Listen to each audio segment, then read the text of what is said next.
Асаблівае правяранне, а можа спроба прынізіць беларусы, якія вяртаюцца на радзіму з замежных паездак, усё часцей распавядаюць пра выпадкі, калі іх, акрамя, на жаль, ужо звыклага правярання, напрыклад, багажу ці перапісак у тэлефоне, дадаткова на мяжы прымушаюць распранацца.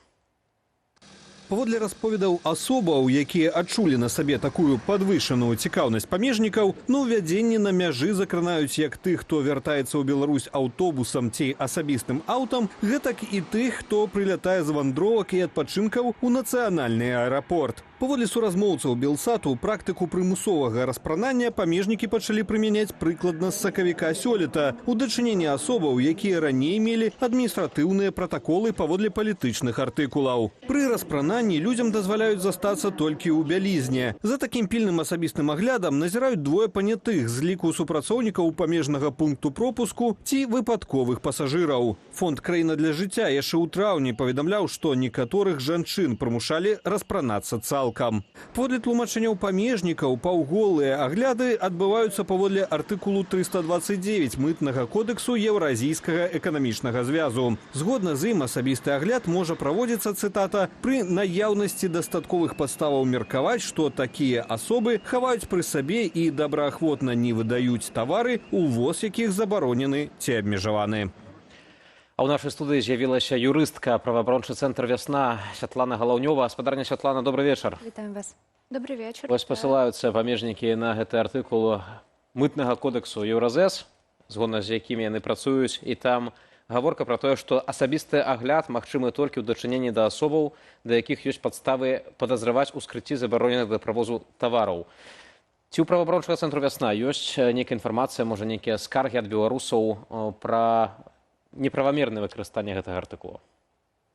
Ну, у нас ёсць агулам звесткі пра тое, што, в прынцыпе, уся практыка датычная і лічных аглядаў, і даглядаў, яна даволі такая адвольная, бо часта праверкі і агляды з распрананнем праводзяцца без дастатковых падставаў, бо заканадаўства гэта дазваляе. Тут одна справа, што мытныя органы, канешне, маюць права рабіць дагляды, праверкі, але іншая справа, калі гэта менавіта распрананне, то гэта такая вельмі уразлівая сітуацыя, і яе пажадана пазбягаць пры правядзенні праверак. А як даведацца, што сапраўды ёсць такая падстава на тое, каб папрасіць чалавека распрануць? Зноў-такі, падстава ў заканадаўстве ёсць, заканадаўства не забараняе, бо гэта Так. А вось калі вас на мяжы знялі з аўтобуса і папрасілі прайсці ў пакой і там распрануцца, як чалавек у гэтым выпадку можа сябе забяспечыць ці ўпэўніцца, што сапраўды ёсць такая юрыдычная падстава для правядзення гэтай працэдуры? Ну, чалавек можа запытаць першую падставу, але звычайна гэта проста ўнутранае рашэнне органа, ці гэта проста там нейкія чарговыя праверкі, але менавіта на той, каб рабіць распрананне чалавека і правяраць так больш шчыльна, то трэба, конечно, больш-менш добра сфармуляваныя падставы, чаму менавіта мне трэба распранаць. З іншага боку, таксама мне складана раіць уваходзіць у канфлікт з таможанымі, з мытнымі службамі і з памежнікамі. Але калі вы бачыце, што ёсць, напрыклад, рамка, праз якую чалавек можа прайсці, то можна папрасіць праверыць такім чынам. Спадарня Святлана, у нас ёсць таксама сведчанне і ў іншых медыяў, што людзі, якія падвяргаліся такому асабістаму дагляду, ледзьве з нераспрананнем дагала, гэта проста людзі падазраваныя з пункту гледжання палітычнага, з боку рэжыму, то бок альбо тыя, хто былі асуджаныя за нейкія так званыя экстрэмісцкія падпіскі, альбо тыя, хто паставіў подпіс за альтэрнатыўнага Лукашэнка кандыдата, што абсолютна ніяк не стасуецца з гэтай фармулёўкай аб тым, што яны могуць правозіць нейкія забароненыя рэчывы. Гэта звычайны палітычны пераслед. Так, выглядае так. Але пытанне, гэта, на вашу думку, гэта нейкая, не ведаю, крэатыўнасць на месцах, ці такое было б магчыма без загаду зверху? Ну, тут могуць быць розныя прычыны, можа быць проста гэта нейкі загад зверху, што там пэўныя катэгорыі грамадзян правяраць, бо, напрыклад, гэтыя грамадзяне там заўважаны ў нейкіх экстрэмісцкіх правапарушэннях, а экстрэмісцкім правапарушэнням можа быць і правоз нейкай экстрэмісцкай літаратуры, напрыклад, і праз гэта можа быць абгрунтаваны такі шчыльны дагляд. Вось вы на пачатку згадалі пра тое, што адна справа асабісты дагляд, а іншая рэч гэта калі людзей прымушаюць распранацца. Тут ужо пытанне годнасці чалавека. Ці можна гэта лічыць увогуле парушэннем правоў чалавека, калі мы кажам, што нейкая там функцыйная асоба кажа распранайся? Ну, каб нам назваць нейкае дзеянне парушэннем правоў, нам трэба глядзець першае, ці ёсць такое дзеянне, ці замацаванае на заканадаўстве. І як мы бачым так, вельмі так расплывіста, як часта ў Беларусі бывае, але замацавана. Праводзіць дагляд за распрананнем могуць органы.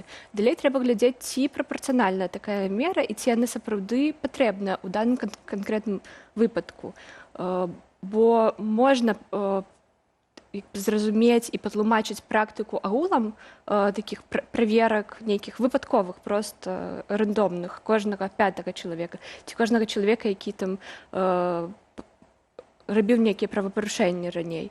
Але калі мы гаворым менавіта пра распрананне, то тут патрэбны больш індывідуальныя тлумачэнні, чаму менавіта гэтага чалавека мы распранаем і так улазім яго прастору, і ці нельга праверыць, што нам трэба праверыць, нейкім менш інвазіўным шляхам. Як быццам бы, я не ведаю, гэта чалавек наркотыкі вёз, так? То у такіх экстрэмальных выпадках, у нармальных, прынамсі, краінах, магчыма, нейкія такія жорсткія працэдуры застасоўваюць.